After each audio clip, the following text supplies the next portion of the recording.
Esse programa é livre para todas as idades. Tema jornalismo.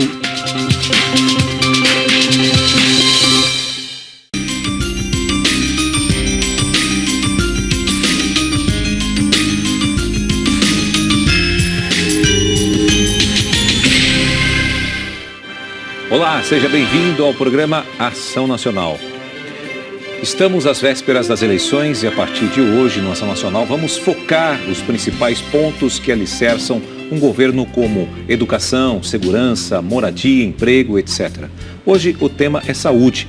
Vamos abordar a crise financeira das santas casas de todo o país. Eu recebo aqui o Dr. Murilo Antônio Moraes de Almeida, que é provedor da Santa Casa de Campinas, e também o senhor José Antônio de Pádua Marquilli, diretor do hospital.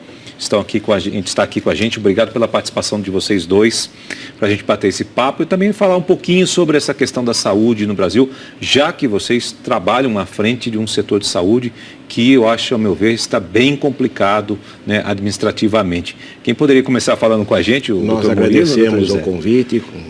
Obrigado, muito obrigado pelo convite. Obrigado. Bom, e como é que está essa situação das santas casas, como é que está a saúde pública hoje no Brasil? Olha, eu poderia simplesmente, Júnior, responder com uma palavra só, caótica. Aí eu vou emendar dando 2 índices para você. Por muitos anos, o índice de mortalidade infantil vem diminuindo. E o que aconteceu neste ano está aumentando. Isso é um índice preocupante demais. Um outro índice, outro número, muito simples, e que a gente está vendo acontecer aí todos os dias. As vacinas das nossas crianças. O índice e o número de pessoas vacinadas também diminuíram. Consequente a isso, e as crises das nossas fronteiras, epidemias podem acontecer ou voltarem a acontecer. Exemplo, o sarampo. 2 pontos. Quer dizer, a gente tem realmente esse reflexo da não vacinação no momento das nossas crianças, vai gerar um problema futuro seríssimo. Seríssimo. Muito perigoso que a gente está vivendo, né? Você tem algumas considerações e várias variáveis que a gente pode chegar ao chamado denominador comum.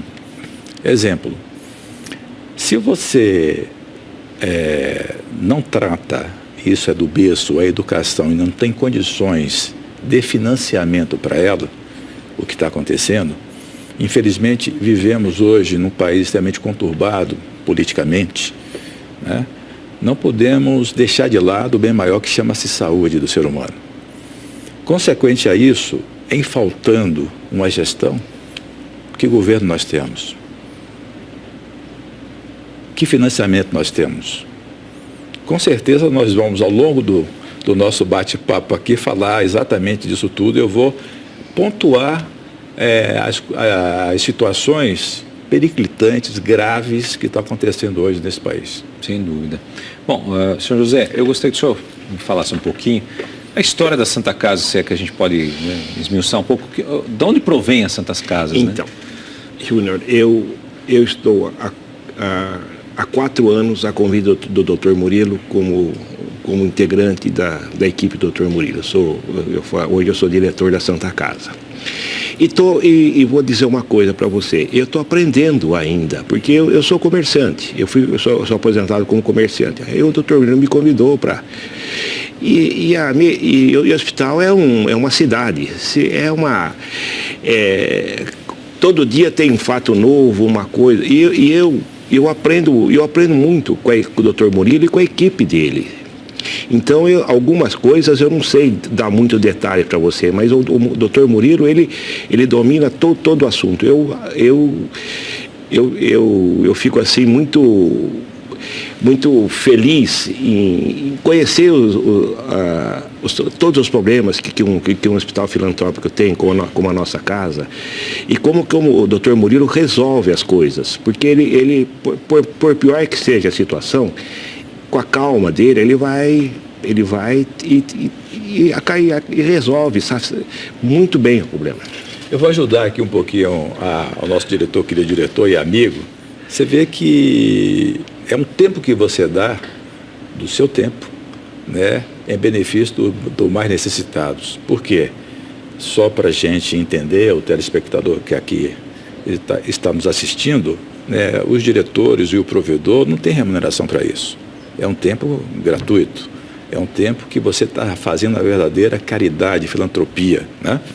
Então, respondendo aqui especificamente a origem, eu poderia dizer que começou em Portugal no final do século XV, aproximadamente em 1498, pela Rainha Leonor. Fundou a primeira Santa Casa em Lisboa. E no Brasil? No Brasil é conhecida como a primeira Santa Casa de Santos, fundada em 1532. Nossa, quanto tempo. Só que teve uma Santa Casa antes disso, que foi de Olinda, mas hoje não existe mais, foi derrubada há centenas de anos atrás, então ficou a marca registrada como a primeira Santa Casa do Brasil, a Santa Casa de Santos, né? Fundada, né, no século XVI, em 1532. E daí foram se multiplicando ao longo desses anos todos. Então essa é a história. Mas antes de Portugal também, começou também um movimento, que seriam também santas casas, com o nome de sanatórios, né, na região que hoje, né, nós conhecemos como um grande país, que é a Itália. E depois isso migrou a Portugal, e aí sim nasceu o primeiro hospital para tratar daqueles pacientes, né, que não tinha recurso nenhum, que viviam, né, ao relento, né, e aquelas patologias da época, né. Então acolhia esse pessoal. Então foi fundada pela Rainha Leonor, que foi esposa do Dom João II, né. O grande problema que eu uma vez me informei, né, porque as Santas Casas, elas são filantropias, não é isso? São. Estou correto.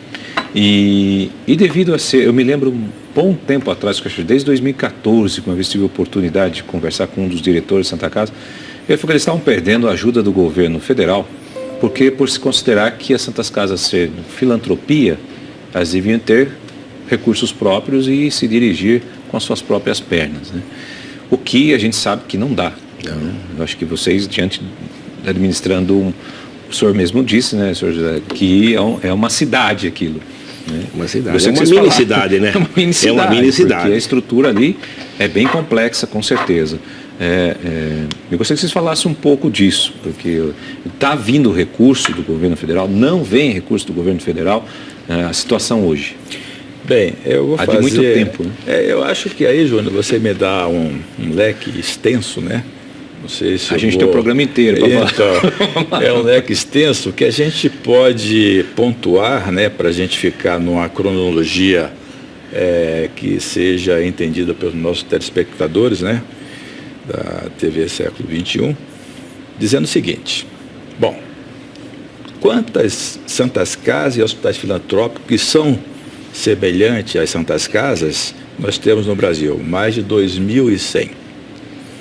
Então vamos pegar esse número, gravar 2.100 hospitais, santas casas e filantrópicos. Muito bem. E quantos hospitais nós temos hoje no Brasil? 6.800 hospitais. Então, praticamente, 1/3 dos hospitais são filantrópicos. Muito bem. Vamos botar no contexto dos nossos 27 estados. Nós temos hoje no Brasil aproximadamente, posso estar errando aí o número em unidades, 5.600 municípios. Então estaríamos praticamente em 1/3 de todos os municípios do Brasil. Agora, vou te dar mais um dado, que eu acho que são dados importantes para a gente estar alimentando esse bate-papo aqui e para o conhecimento do público, né?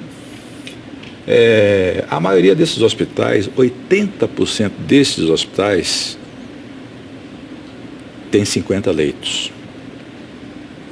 Muito bem, é um outro número que deve ser gravado, 50 leitos. Hospitais públicos? Filantrópicos. Filantrópicos. Estou falando de filantrópicos Santas Casas. Ok. Né? Tem 50 leitos. Né? Muito bem. Se você der um passeio nessas cidades todas, até 40, 50 mil habitantes, se tiver um hospital, é uma Santa Casa, ou um filantrópico. E desses hospitais, né, a sobrevivência, como você pontuou, é muito difícil. Por quê?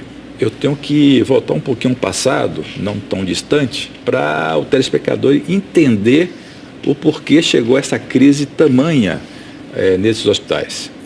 Antes da Constituição de 88, né, as Santas Casas não se obrigavam a recolher o FGTS dos seus funcionários, mas, na sua demissão, você tinha que fazer o recolhimento.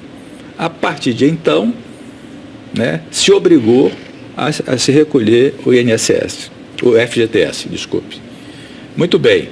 Isso, quando você tem uma composição econômica financeira e gestão, de repente aparece um tributo que você tem 500 funcionários, 1.000 funcionários, você começa a contribuir sem perspectiva anterior de fazer uma gestão daquilo que você não tem, você tem que buscar para poder pagar essa conta. Então, começou um desarranjo muito grande na estrutura das Santas Casas.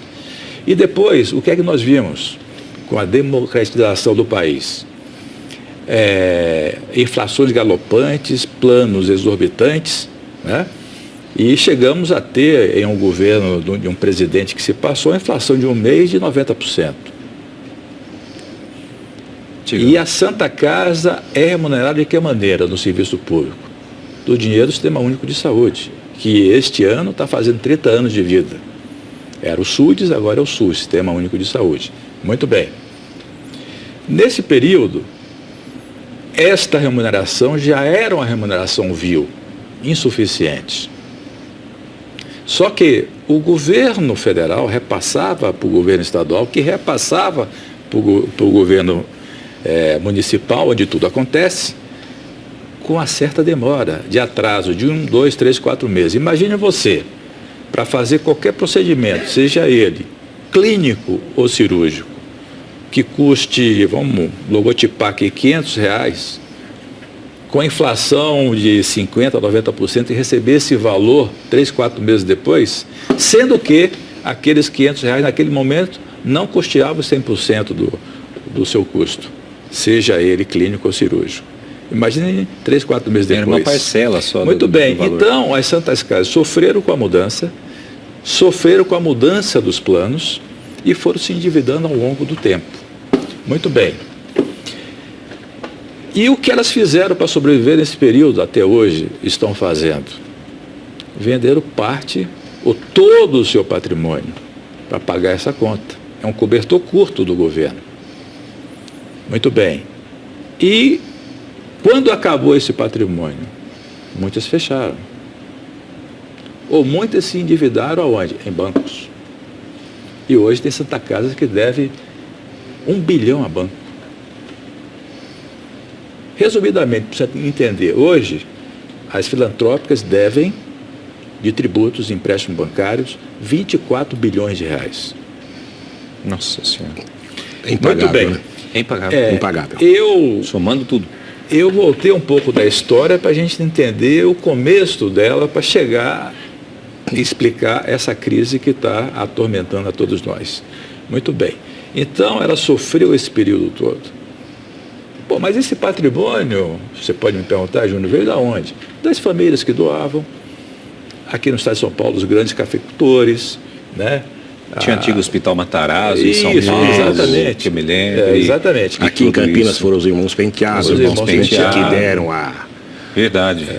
os primeiros passos. Então, eu digo para você. E tinha muitas congregações de irmãs também que trabalhavam que participaram com isso, né? Efetivamente. Eu me lembro que falava-se muito, as irmãs que As cuidam do irmãs, hospital. isso. Tal. É verdade. Então, ao longo desse tempo, né, passando por todas essas turbulências, né, cada vez mais o hospital foi definhando. Em que aspecto? Em todos os aspectos. Econômico, financeiro e qualidade.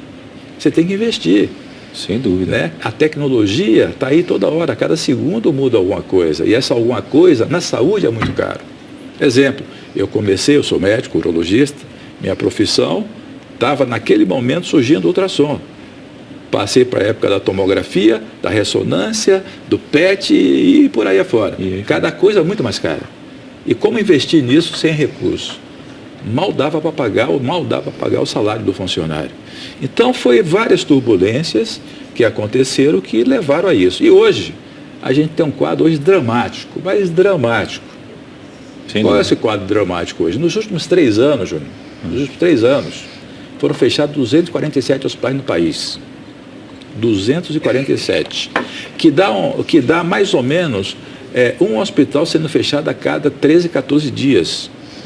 E normalmente é uma Santa Casa, é um filantrópico. Nossa Senhora. E eu vou te dar um número que é alarmante. Nos últimos 10 anos, foram fechados nesse país 60 mil leitos do SUS, Sistema Único de Saúde, que atende o mais necessitado. Muito bem. O que representa 60 mil? Só para você ter uma ideia de grandeza. Todo o estado de São Paulo, quantos mil leitos nós temos para atender o SUS? 59 mil. Nós perdemos o estado de São Paulo inteiro, que é a locomotiva desse país.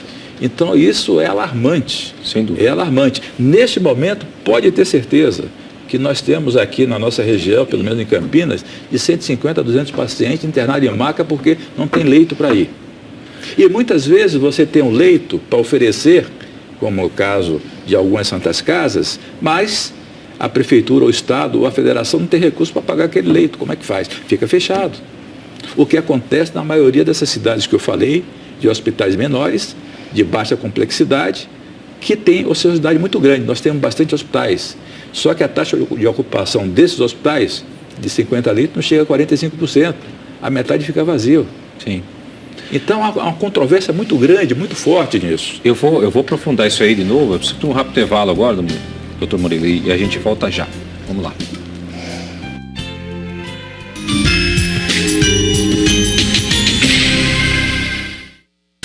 Democracia Cristã. Um democrata cristão. Projeto Casas da Cidadania. Parceria do governo federal com entidades religiosas em todo o país, utilizará parcialmente seus espaços em templos, igrejas e salões para creches. Este projeto do nosso candidato a vice-presidente, pastor Elvo Costa, criará milhares de creches e empregos Brasil afora. Sinais, fortes sinais. Santa Missa com Padre Eduardo Dolgat, sábado 6 de outubro, às 3 da tarde, na Catedral da Sé, em São Paulo. Leve sua família e amigos para este momento de fé. Meu nome é Márcio Nakashima, luto por justiça e meu número é 12345. Professor Estela, 12767. Sérgio Faraúde, 12348. Alexandria Bueno, 12011. Sou Carlos Leite, 12200. Floriano, 12120. O povo na Assembleia Legislativa. Professor José, 12500. Cara nova, gente nossa.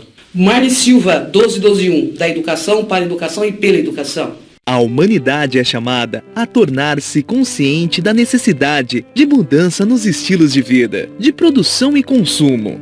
Entenda a encíclica do Papa Francisco e a urgência que temos no desafio de cuidar da casa comum, nosso planeta, com o curso Laudato Si. Matricule-se pelo nosso site rs21.com.br/EAD.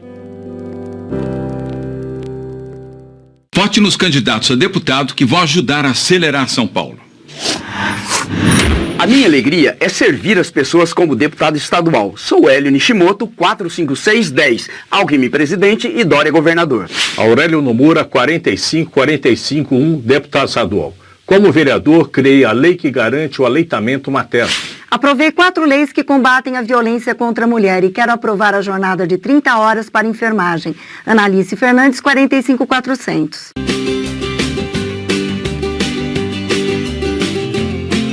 Olá, eu sou o Padre Giuli, apresentador do programa Madrugada de Bênçãos. Nós já estamos no fim do mês, mas ainda distantes de alcançar nossa meta de doações. Somente com a doação de nossos queridos sócios, como você, é que conseguimos levar esta obra de evangelização adiante. Por favor, por mais humilde que seja, não esqueça de fazer a sua doação. É graças ao pouco de cada um que conseguiremos fazer um Brasil mais cristão. A Associação do Senhor Jesus precisa de você.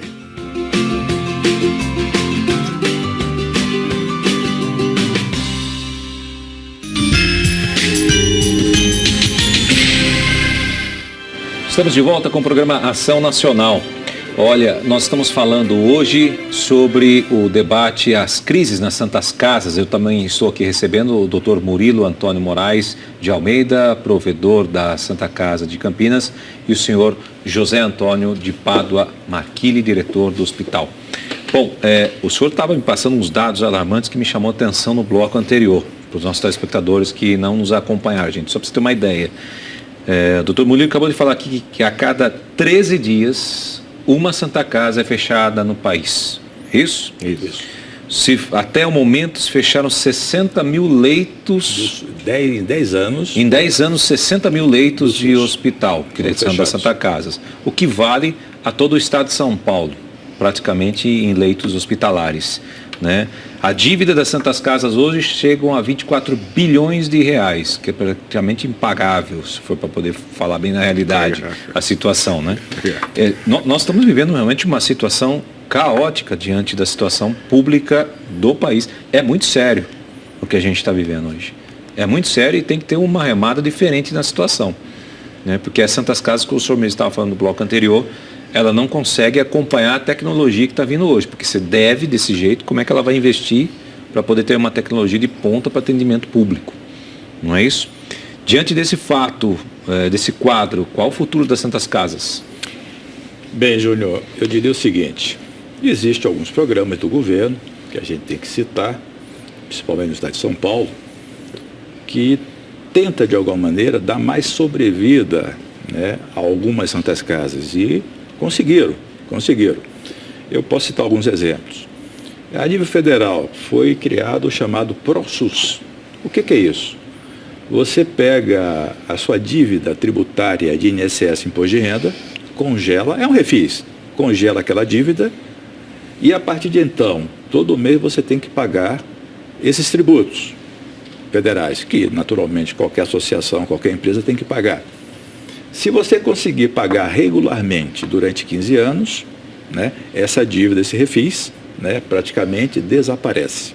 Então, é um refis muito interessante. Desde que você tenha uma estrutura para investir no seu hospital, que esse hospital ganhe em qualidade de gestão, para ter um resultado, em capacidade técnica para ter um resultado, e muito investimento em tecnologia para ter resultado.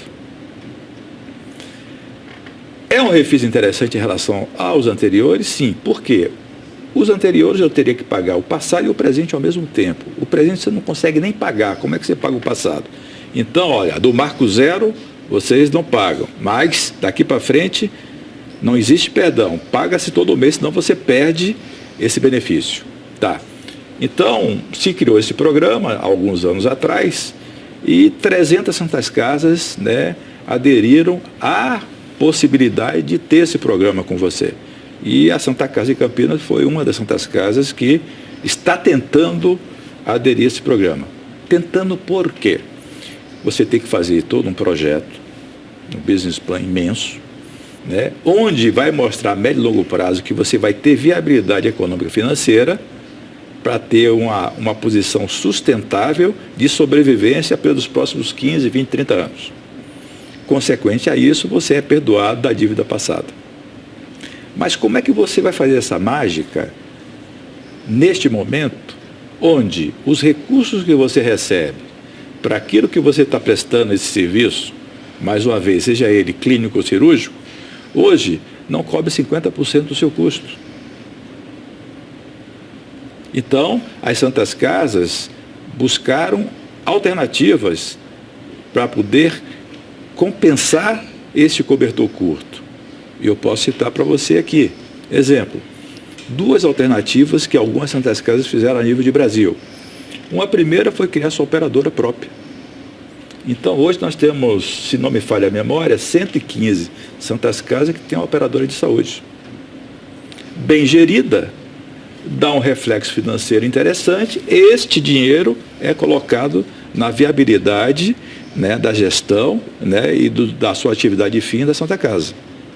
Essa é uma possibilidade muito clara que quem tem hoje uma operadora saudável, filantrópica ou Santas Casas, está relativamente quase no azul e está conseguindo pagar os seus tributos regularmente. Essa é uma saída. Ou uma outra saída que alguns hospitais fizeram. Posso citar Santas Casas, o Santa Isabel em Salvador. Ele tem um hospital de primeiro mundo para um público particular ou conveniado de operadores, que também dá uma rentabilidade, e esse dinheiro alimenta exatamente o SUS. E com isso ele consegue entrar no programa.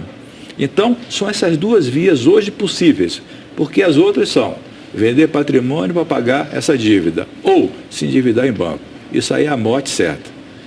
Então, são alternativas criadas ao longo do processo, desses anos todos, dessas Santas Casas, para sobreviver. Eu posso citar um exemplo para você, que nós estamos trabalhando há exatamente 9 anos, num grande projeto de um novo hospital, de uma nova Santa Casa, usando toda aquela estrutura hoje de quase 27 mil metros quadrados que nós temos no centro da cidade, ali na região do Cambuí. Tentando parceria privada para poder ter a sustentabilidade para entrar num processo desse. Então, essas variáveis todas foram maneiras criativas de sobrevivência. Eu quero fazer diferente para ter um resultado diferente. Se eu continuar fazendo a mesma coisa, fecha tudo. E isso é muito preocupante. Sim. Isso eu ouvi do falecido, grande amigo nosso, professor Adib Jatene. Murilo, você como provedor, você não é provedor de Santa Casa, você é sofredor da Santa Casa. Sofredor mesmo. Não é verdade? É isso mesmo. Agora, você tem que imaginar, buscar coisa diferente para ter resultado diferente. Esqueça que nenhum país do mundo, isso eu posso entrar nesse bloco ou no outro, nenhum país do mundo vai ter recurso financeiro para dar saúde de A a Z para toda a sua população. Não existe esse dinheiro no mundo. Sim, até fazer isso, perguntar para o senhor José Marchini, que a gente tem que se reinventar, né? Sim. No caso, principalmente o senhor aí, como diretor da Santa Casa, pagar as contas, e saber para onde vai. Na verdade, a Santa Casa está tendo que se reinventar nos últimos tempos. E como, né? E como? Sem dúvida.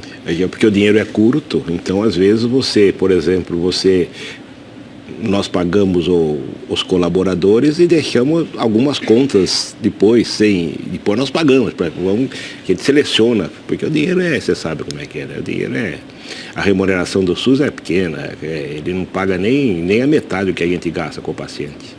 Sem dúvida. Bom, diante desse quadro, doutor Murilo, vocês no início do mês de agosto, eu tenho até aqui, que a produção preparou, vocês fizeram uma carta aberta aos candidatos à presidência da República, não foi isso? A União das Santas Casas enviaram aqui reivindicando aos presidenciáveis. Né? Você que o senhor falasse um pouquinho o que consta nessa carta aqui, que eu estou vendo aqui, tem umas 3 páginas aqui. É muito simples. Júnior, é aquela história, né? O papel aceita tudo, não é verdade? O papel aceita tudo. Até os balanços, né? Sim. Até os balanços. Gráficos e você vê nessa história do mundo inteiro, né? Grandes bancos, grandes corporações, balanço bonito, resultado no azul, mas tinha um buraco por trás invisível, chamado buraco negro, né? Que enterrou nessa confusão aí de 2008, essa bolha que estourou, não, quase quebra todo mundo. Muito bem. Sim, inclusive o banco lá escondeu. Já tinha passado. Mas eu digo para você o seguinte,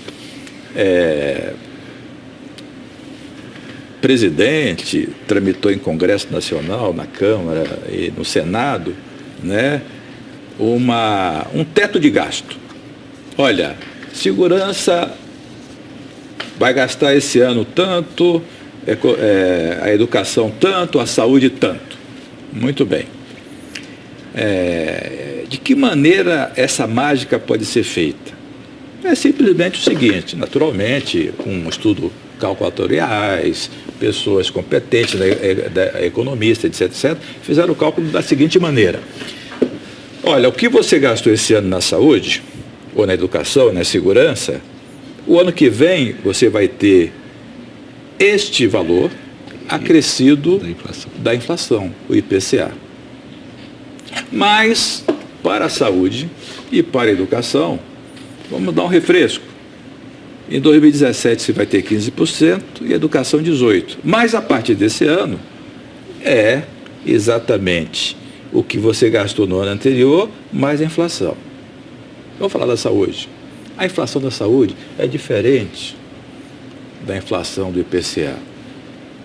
Normalmente gira, ô Júnior, gira 3 a 5 vezes o valor da inflação, né, que é registrado no IPCA. Porque tem um lance, a gente tem que lembrar aqui que o senhor vai comprar um equipamento, né, com vocês que estão lá à frente da Santa Casa, é em dólar. Só a maioria, do dólar. A grande maioria, né? A grande maioria. Estamos falando de R$4 dólar quase, né? 4,15, 4,20, né? Como é que vocês compram um equipamento importado? Ou sua dívida também pode ser em dólar? A dívida é em dólar, né? Porque você comprou um equipamento importado. Né? Sim. Aí nós tem que lembrar isso. Né? Ouviu, Júnior? Aí nós temos uma matemática e um número que não vai bater jamais. Então, assustado com essa forma de fazer e o papel insistir que tem que ser assim, é uma lata de sardinha, tem que caber tudo ali. Aí fizemos um movimento, como eu falei para você, eu participo também da federação, tivemos o congresso da confederação recente, que a gente faz normalmente em Brasília em maio, né, buscando alternativas. Como nós criamos no passado a Frente Parlamentar Pró Santas Casas, né, isso a nível do governo federal, foi criado também no estado de São Paulo, a Frente Parlamentar Pró Santas Casas do Estado de São Paulo, e nós criamos em Campinas a Frente também Parlamentar Pró Santas Casas da região metropolitana de Campinas. Muito bem. Então não adianta, você tem que levar o poder político junto com o econômico, com o financeiro, com a segurança e tudo. Tem que andar todo mundo paralelo para frente. Ninguém pode remar para trás. O Brasil tem que ir para frente. Muito bem. Com isso, mostramos o quê? Se você pegar esse segmento chamado saúde, é o único segmento onde a tecnologia melhora e o custo aumenta.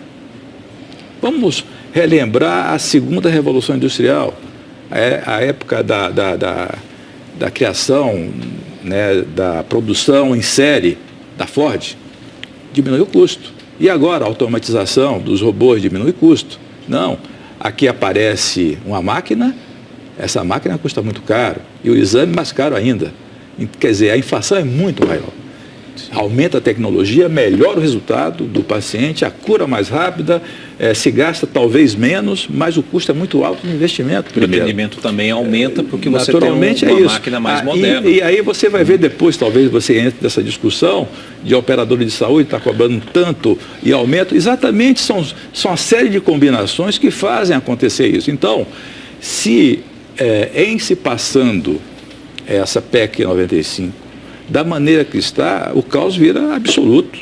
O caos vira absoluto, porque jamais nenhum país do mundo, muito menos o Brasil, vai ter recurso suficiente, está entendendo, para bancar 150 milhões de brasileiros que hoje tem, que é atendido pelo sistema único de saúde. Bom, a gente precisa para um rápido intervalo, estamos debatendo aqui a questão da saúde pública e a questão das crises nas santas casas no país. A gente volta já.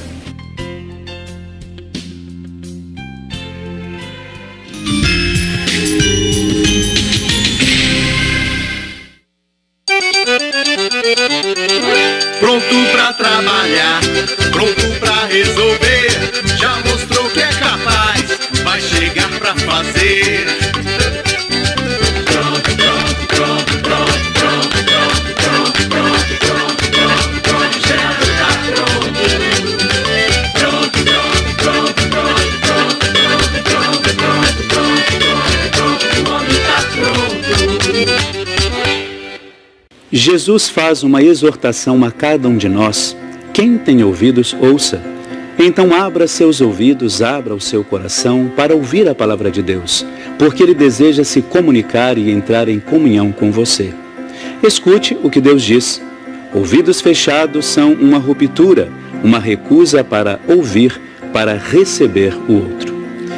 Esse é o trecho do novo livro do Padre Eduardo, A Palavra de Deus no seu dia a dia, como viver o Evangelho nos dias de hoje. Você pode ligar e adquirir pelo shoppingcatólico.com.br ou então pelo telefone 0800 777 0021.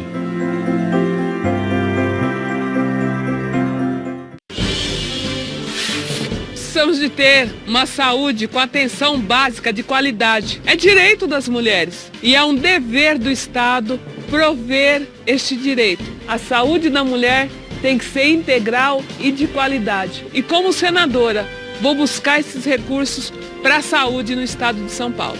Todas as mulheres têm o direito do melhor atendimento de saúde na rede pública. Você, Cidinha, senadora, vai trazer recursos para que isso seja possível. Esta é a serva de Deus Luísa Picarreta, que soube viver na divina vontade e conheceu na terra as alegrias do céu. Quer saber mais? Acesse o site www.divinavontade.com. Programa Louvemos o Senhor. Vem adorar e louvar a Deus com a Associação do Senhor Jesus. Pregação com o conferencista internacional Salvatore Martinez e o fundador da Associação do Senhor Jesus, Padre Eduardo Dogart. E ainda Momento Mariano com Irmã Luísa, Novena das Mãos Ensanguentadas de Jesus e adoração ao Santíssimo Sacramento. Animação, Ministério Excelsis. Apresentação, Padre Aguinaldo José. Neste domingo, ao vivo, às 9 da manhã, aqui na Rede Século XXI. Trípoli versus Suplicy no debate. Você, como senador, pretende fazer com que o Lula seja solto? A juíza, a doutora Carolina, não permitiu até que eu fosse visitar pessoalmente o Lula, então não pude estar lá. Este ano você vai votar em 2 senadores. Por isso eu peço um de seus votos para lutar por São Paulo, porque eleição é coisa séria. Eu sou o Trípoli 450 senador. O nome dele é Trípoli. Pesquise e compare. Estamos de volta com o programa Ação Nacional e estamos debatendo sobre a saúde no Brasil. Eu estou conversando aqui com o Dr. Murilo Antônio Moraes de Almeida, ele que é provedor da Santa Casa de Campinas, e também com o senhor José Antônio de Pádua Marquilli, diretor da Santa Casa. Bom, o senhor falou no outro bloco uma coisa interessante, que nenhum país consegue ter recurso suficiente para lidar com a saúde pública, inclusive o Brasil também. Tem uns dados aqui para mostrar para nós. Eu gostaria de debater com vocês esses números aqui da OMS, Organização Mundial da Saúde, que apenas 3,6% do orçamento do governo federal foi destinado à saúde em 2018 aqui no Brasil. O percentual fica abaixo da média mundial, que é de 11,7%. Com esse mesmo estudo, aponta que o gasto com saúde no Brasil é de 4 a 7 vezes menor do que o de países com sistema universal de saúde, como o Reino Unido, França, e inferior ao de países como daqui da América do Sul, em que a saúde não é um direito universal, no caso da Argentina e também do Chile. Como é que vocês avaliam esse quadro aqui junto com o Brasil? Nós temos hoje dados bem substanciais para mostrar isso com muita clareza, né? O Brasil hoje gasta, você falou 3,6, mas aí é o sistema só público, né, por 150 milhões. Mas se você pegar o sistema privado e o público, ele gasta em torno de 7,2 a 7,5 do seu PIB. Hoje, qual é o PIB brasileiro? É em torno de 6,6 trilhões de reais. Isso aproximadamente, dependendo do dólar, mas aproximadamente hoje 2 trilhões de dólares. É o nosso PIB. Muito bem. Se nós gastamos 7% desse PIB, falando em 2 trilhões de dólares, nós estamos gastando na saúde pública e privada, né, 140 bilhões de dólares. Eu vou botar no polo oposto. Eu estou botando o Brasil, vamos pegar a maior potência do mundo, Estados Unidos da América. Nós gastamos, vamos pôr aqui, 7,5%. Quanto gasta os Estados Unidos em saúde pública e privada?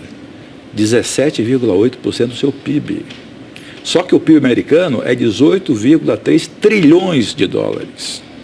Ele gasta 3 trilhões de reais em saúde e tem de 40 a 50 milhões de americanos sem nada, nem com o Obamacare.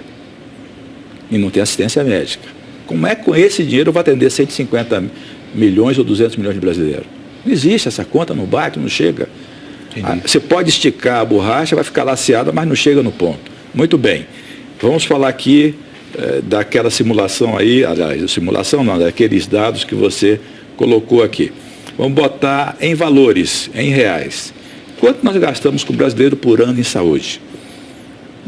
Próximo de R$ 1.300 por ano. Por pessoa. Por pessoa. em torno de 300 e poucos dólares, 340 dólares por pessoa. E a Argentina, o dobro disso, 700. Vamos pegar a França, 10 vezes isso, quase 3 mil dólares. Então você vê que este país... É um buraco sem fim. Esse país é um país continental. É um país que tem talvez a maior riqueza, tanto na terra como na sua costa de 200 milhas. Um número que naturalmente você conhece, mas é muito importante para nosso sistema também, seja ele econômico, financeiro, de segurança, de educação ou da própria saúde. O Brasil exportou ano passado 247 milhões de toneladas de grãos. O que é isso? A gente não consegue imaginar. A gente, quer dizer, fazendo as leituras dos grandes economistas, isso sustenta, por um ano, 1,5 bilhão de pessoas, uma China. Esse é um país rico, do agronegócio. Se você pegar esse país, sabedor todos nós, que nós temos hoje quase 17% da água potável do mundo, potável, tem que ser bem tratada, para dar saúde ao povo, e que não é, né? Quantos leitos aí foram fechados completamente? O Rio São Francisco está sofrendo há quantos e quantos dezenas de anos. Então, essa saúde básica também que influencia toda uma estrutura também na frente, que vai custar muito mais tratar.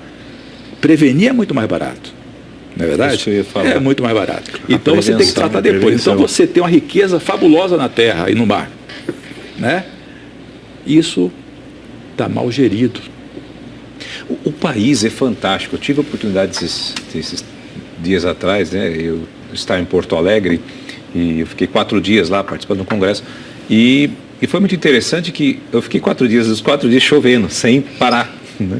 Aí você fala assim, puxa, como o país é diferente, né? Você sabendo que lá no norte, no nordeste, tá o pessoal com seca, e aqui chove 4 dias sem parar, né? Dia e noite chovendo, né? Então é um país totalmente diferente de um lado para o outro nos seus extremos mesmo, né? E muito rico, como o senhor disse, né? A diferença de trabalhos, de culturas, enfim, de tudo que a gente tem à disposição. A questão do gerenciamento é mesmo complicada. Agora eu gostaria até de perguntar aqui para o senhor José aqui, né? Marquilli, diante do senhor ser o diretor da Santa Casa, como é que o senhor aceitou esse desafio? Como é que o senhor enxerga hoje, né? Principalmente Santa Casa de Campinas, né? Veja bem, eu recebi o convite do Dr. Murilo para fazer parte da equipe dele. Eu falei, Murilo, eu não conheço nada de saúde. Ele falou, mas você vai conhecer aqui. E realmente é um desafio. Porque todo dia eu aprendo alguma coisa na área de saúde, mas eu estou um pouco verde ainda. Eu preciso pelo menos mais uns 3, 4 anos para conhecer alguma coisa da área de saúde, porque isso é um mundo maravilhoso. Os profissionais da área de saúde são abnegados, são pessoas que ficam, a gente vê a satisfação quando o paciente sai com alta. Eles vivem, é dedicação total da área de saúde, os médicos, os enfermeiros. É um mundo bonito de ver. Sem dúvida. Bom, e diante do que a gente está falando aqui, doutor Murilo, a gente tem visto um grave problema que envolve a saúde no Brasil. A gente tem as filas de espera, que são enormes. A gente vê N reportagens, todos os meios de comunicação dizendo dessa questão. Muita gente morre nos leitos de hospital esperando por um atendimento e no fim tem que ser mais emergencial. Uma pessoa que sofre de um câncer, por exemplo, ela não pode ficar esperando muito, meses para ser atendida, né? Muitos casos acontecem esse tipo de coisa. A pessoa vem a óbito, né? E tem essa questão também dos planos de saúde que o senhor citou. Eu gostaria que a gente falasse um pouquinho desses 2 pontos. Muito bem, vamos para o primeiro, né? Vamos. Para dar 1000 metros tem que dar o primeiro passo. Vamos dar o primeiro passo aí com você. Muito bem. Nós temos que reinventar essa roda. A roda foi em milhares de anos atrás. Temos que fazer diferente. O sistema hoje não anda, a catraca não roda, está faltando vários dentes nela. Então, vou citar um exemplo para você. Tem dados, do do Ministério passado, que nós temos hoje uma fila de mais de 1 milhão de brasileiros aguardando uma cirurgia eletiva. É aquela cirurgia que pode esperar uma hérnia, um cálculo de vesícula não inflamatório, etc, etc, etc. Cirurgias eletivas. Isso é um dado de quase um ano atrás. Essa fila deve ter aumentado por várias razões. Muito bem. Você tem que atender às urgências e emergências cirúrgicas. Acabamos de ver agora um candidato ser atendido aonde? Na Santa Casa. Que salvou a vida desse candidato. No caso.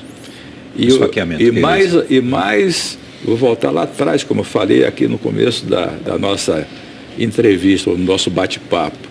O professor Adílio Jateme falou muito claramente, isso há 15 anos atrás, eu em Brasília, numa reunião com os provedores de Santas Casas. Se as Santas Casas findarem, acaba o SUS.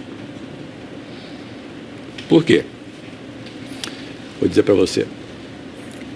Como nós atendemos hoje, 53% de todo o SUS, são 80 milhões de brasileiros, são atendidos em Santas Casas e filantrópicos. Se terminar, quem vai atender? Aí você coloca numa balança, Júnior, qual é o custo de um paciente para o governo federal, municipal, estadual, em relação a um hospital público. Vamos lá, um hospital municipal. É 3 vezes menor em uma Santa Casa. Por várias razões. Poderia explicar aqui, pelo menos 1 hora, as razões. E um hospital universitário, qual é o custo de um paciente? É 5 vezes maior do que o nosso. Então você já tem uma coisa muito difícil, não que não tenha que ter um hospital público, municipal, estadual, federal, não é isso, nem universitário, mas o hospital universitário é construído para quê? Exatamente para capacitar, né, o próximo médico, o estudante que está ali para ser capacitado e bem formado, para cuidar da saúde dos mais necessitados, ou aqueles também poderosos. Muito bem. Se você passear um pouquinho no pátio ali da Unicamp ou da PUC, você vê onde de tudo quanto é lugar. Vai lá fazer a saúde básica, atropelando todo um processo. Então, aí o gargalo fica muito grande. Eu sou urologista, como eu falei no começo do nosso bate-papo aqui. Na época que eu também trabalhei pelo Sistema Único de Saúde, né, por muitos anos, 25 anos, né, chegamos a ter uma fila de mais de 2 anos para um indivíduo fazer radioterapia em câncer de próstata. Vou citar outro exemplo. Um candidato a governador, né, fez um projeto aí quando prefeito da cidade, que acabou com a fila dos exames. Ô, Júnior, vamos pensar. O indivíduo foi no posto de saúde, ou foi no ponto-socorro, ou foi no AUPA, ou foi no AAME, o doutor solicitou um exame. Tinha uma fila reprimida de mais de 400 mil exames. Esse exame foi pedido quando? Há 1 mês atrás, há 5 meses atrás, há 1 ano atrás, ele vai fazer? Se é um cálculo, já expeliu ou já perdeu o rim? E assim por diante. Fez? E daí? Vai entregar quando e para quem esse exame? Quem vai dar esse diagnóstico através do exame de imagem ou de laboratório que seja? Tudo bem, vamos fazer os exames, mas vamos organizar essa estrutura que está completamente desorganizada. Eu tenho que solicitar o exame ao paciente, eu tenho que ter um tempo hábil de retornar este exame para o médico que solicitou, dar um diagnóstico provável e medicá-lo não. Sim. Eu não posso fazer um exame 1 ano depois e levar para o médico que pediu 1 ano atrás. Essa patologia não esperou o ano para ser resolvida. E outra. Quando ele chega, ele já tem que fazer totalmente um exame de novo, bateria de sangue, para saber como é que ele se encontra nesse quadro. Como a gente se movimenta tanto no público privado como no público, né, público mesmo, no sistema público de saúde, é um dado do privado. 70%, isso no privado. Eu não tenho isso do dado público. No privado, 70% de todos os exames de imagem são normais. Que o médico solicita. Não dá nenhum diagnóstico? Não, está normal. Eu pedi uma tomografia por imaginar que o indivíduo estava com um problema renal grave. Está normal. Um exemplo, né? Então, isso tem um custo absurdo para as operadoras também. Então, isso começa a retroalimentar aquilo que a gente precisa, né, de ter ela realmente ali no fiel da balança, que se chama gestão. Vai faltar recurso até para esse setor também, como já está acontecendo. Por esse desperdício. Aí eu vou mais. Se acontece desperdício aonde eu tenho relativamente mais recurso, imagine aqui onde não tenho recurso. Se eu perder 1 centavo, já é um grande prejuízo. Tá bom. Eu preciso ir para o rápido intervalo, a gente volta já.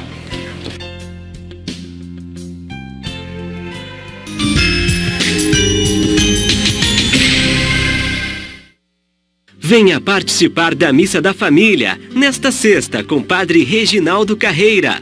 Traga sua família e venha receber uma bênção especial. Sexta-feira, aqui na Rede Século XXI. Apoio para a nossa agricultura, força para o nosso interior. Crédito, suporte técnico. Vamos investir ainda mais nas nossas estradas. Um pedágio 25% mais barato. E uma grande novidade: Wi-Fi gratuito em toda a sua extensão. Melhorar a segurança com mais polícia, mais viaturas e melhor patrulhamento nas cidades e na área rural.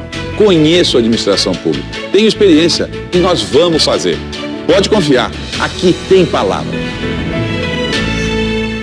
Na revista Brasil Cristão de setembro, Padre Eduardo nos fala sobre as graças e bênçãos recebidas nesses 16 anos da devoção das mãos ensanguentadas de Jesus, que nasceu da festa da exaltação da Santa Cruz. E Dom Murilo nos ensina como a morte do Filho de Deus através da cruz é vitória e salvação para nós. No testemunho ilustrado, conheça a emocionante história de Dona Helena. Isso e muito mais você confere na revista Brasil Cristão, um alimento espiritual para a sua vida.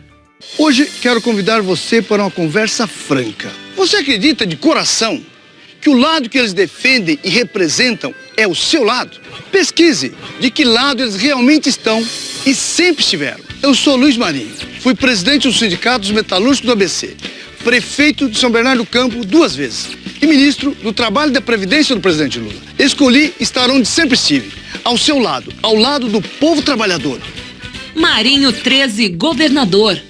Ao rezar o terço, entramos em contato com Deus e nos aproximamos da vontade dele. E você que é devoto das mãos ensanguentadas de Jesus, pode rezar o terço dessa devoção para encontrar cura física, emocional e espiritual. O terço das mãos ensanguentadas de Jesus traz as iniciais MEG, próximas ao crucifixo, o Pai, o Filho e o Espírito Santo. A medalha em alto relevo destaca o preciosíssimo sangue de Jesus. O terço vem acompanhado da dezena, que pode ser usada como pulseira, com um pingente especial da capelinha das mãos ensanguentadas. Adquira agora mesmo no shoppingcatólico.com.br.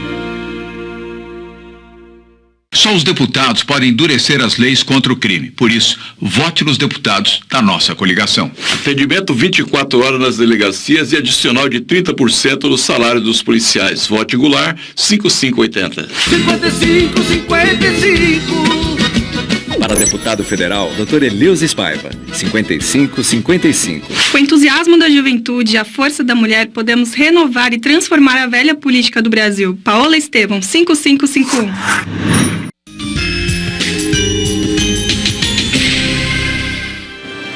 Estamos de volta com o programa Ação Nacional e nós estamos falando aqui, o tema de hoje é sobre saúde. Estou conversando aqui com o representante da Santa Casa de Campinas, o Dr. Murilo Antônio Moraes de Almeida, ele que é provedor da Santa Casa aqui de Campinas, e também o senhor José Antônio de Pádua Marquilli, diretor da Santa Casa.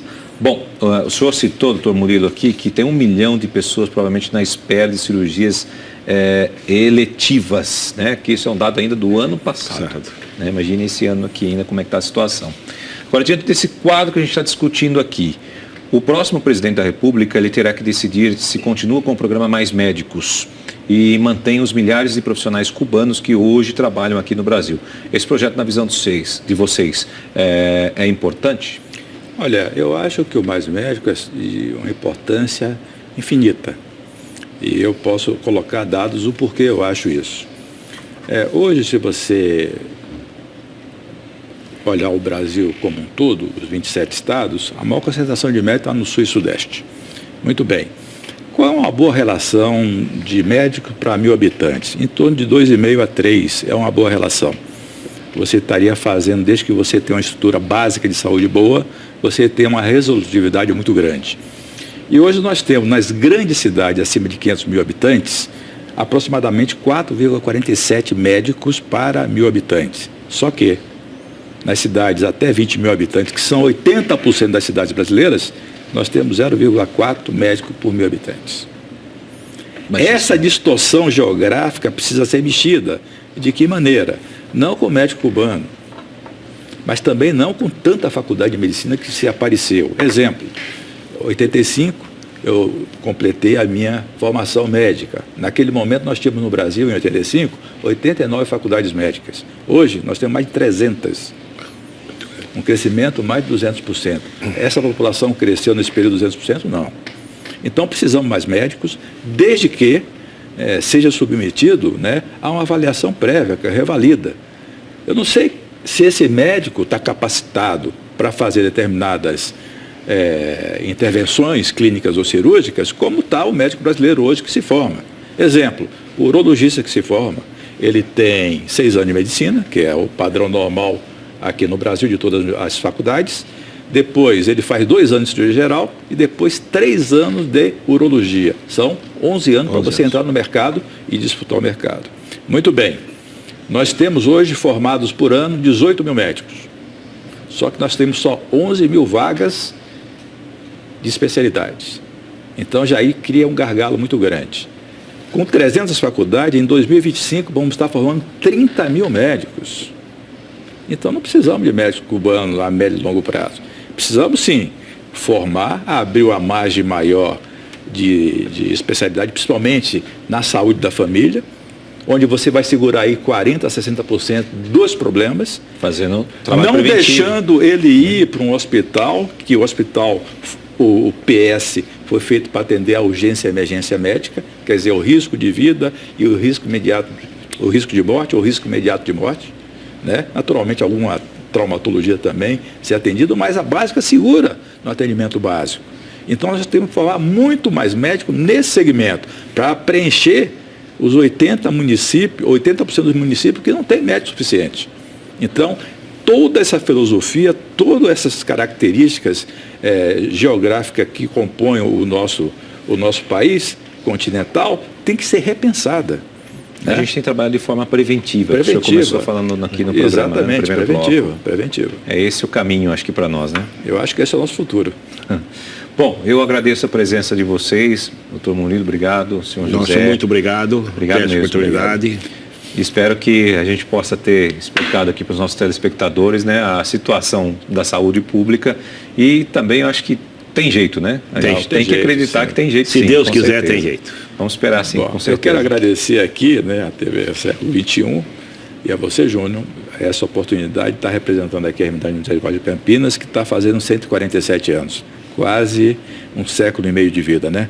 E já salvou muita gente. Com certeza. Graças a Deus. Obrigado, doutor Murilo. Obrigado, senhor José. Nós te agradecemos. E obrigado a você que esteve conosco até este momento aqui no Programação Nacional, que volta na semana que vem com mais um assunto a ser debatido aqui. Até lá.